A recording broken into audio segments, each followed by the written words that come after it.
Le Pacte socialiste pour le renouveau, PSR, condamne fermement l'arrestation des journalistes Ferdinand Haïté, directeur de publication du journal L'Alternative et de Joël Hégat, directeur de publication du journal Fraternité, placés sous mandat de dépôt pour propos mensongers.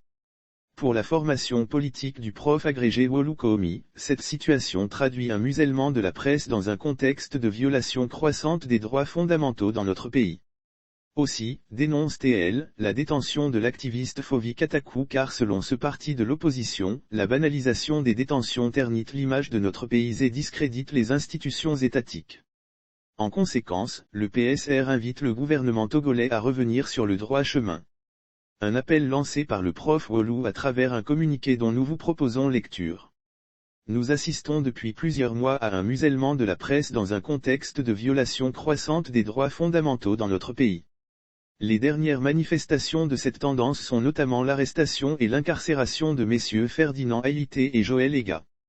Il ne fait aucun doute que les faits qui leur sont reprochés, au cas où ils constitueraient un délit, s'inscrivent dans le cadre de l'exercice de leur profession de journaliste.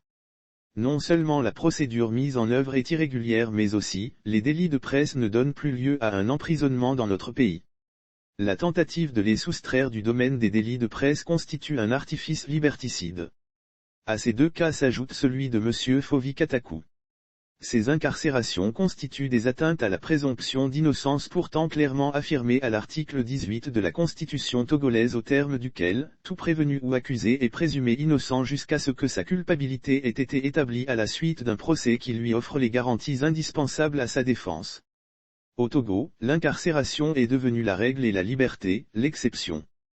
La banalisation des détentions ternit l'image de notre pays et discrédite les institutions étatiques.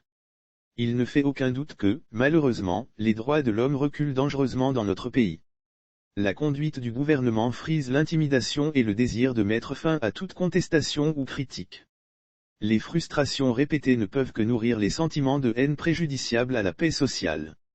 Nous rappelons au gouvernement que la société que le peuple togolais veut construire est celle fondée sur un état de droit dans lequel les droits fondamentaux de l'homme, les libertés publiques et la dignité de la personne humaine doivent être garantis et protégés. Cet objectif doit être sa préoccupation de tout instant.